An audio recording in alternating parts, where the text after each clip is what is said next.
બીજું કંઈ તો ના કરી શકીએ, ભગત તરીકે આપણે શું કરી શકીએ વધારે. પણ એમને એ ટાઈમે વાયદો કર્યો હતો કે તમે ચિંતા ના કરો, કદાચ જે કયો પ્રશ્ન હોય સરકારીમાં જતા હતા પણ આપણે વાત કરી કોઈ વાંધો નહીં, આપણે પૈસા જે કહીએ આપણે પૈસા નથી લેવા. તો આમનું આપણે જે વાત કરી હતી એ વાયદા પ્રમાણે પણ બિલ કોઈ લેવાનું નથી. દાદાને અરજી આપી 10 મિનિટમાં મને નજર નાખી તો છોડ બહાર આવી ગયું. થઈ જાય ને તો હવે આપણે કોઈકના આશરા હઈએ ને આશરાવાળો બધું કામ એના જેવું કામ જ નથી કોઈ. કઈ અટકાવવાની કોઈ દવાખાનામાં આવી સુવિધા નહીં. પાદરિયા ભાવનાબેન સુરેશભાઈ પહેલાં બી આવી ફુવાડ કરાયેલી, ફેર બી આવી કમ્પ્લીટ દવાખાનું. પણ તમારી કિસ્મત મોટું ત્યાં કેટલી પબ્લિક આવે, કોઈ કોમ નહીં હોય. શાકભાજી બધું આપણે ઘરે બનાવીએ. એવું શાકભાજી સારું હાલી તો બધાને જમાડું હું પાછું હું તો હું વાલોળ ને ઝાલર. એ અમને ખેડૂત જ નહીં ના, ખેડૂત ખેતી ઘરે ઘરે ખેતી કરી, મોટી ખેતી કરી. જય રામદેવ પીર. રેખાબા હોસ્પિટલ ખાતે કાકા આવે અમારા દાદા, અને રામદેવ પીરના ભગત છે.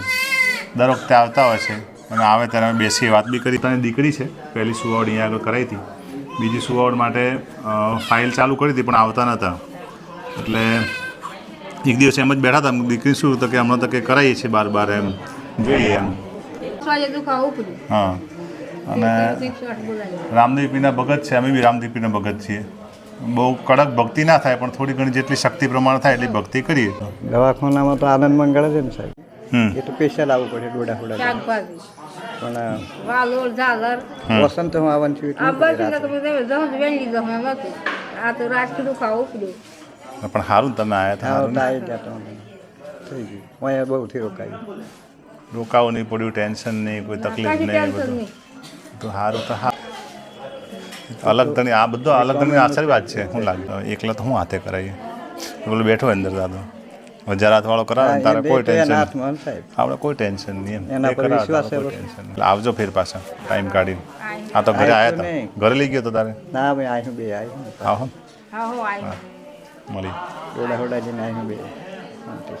ડૉક્ટર બની ગયા, ડૉક્ટરી કરીએ ખબર શું થાય પણ આમ થઈ જાય. જતું કરવાનું, જેટલું જતું કરો એટલું આવે આવે. ઘણું આમ પકડી રાખો ને તો નાહી જાય પાછું. ઢોર જેવું, ઢોરને આમ છોડી દઈએ તો પાછું આવીને ઊભું રહે. પકડી રાખ્યું તો કહે છે જાય રે જાય ઠેઠ આગળ, હાથમાં કશું આવે નહીં.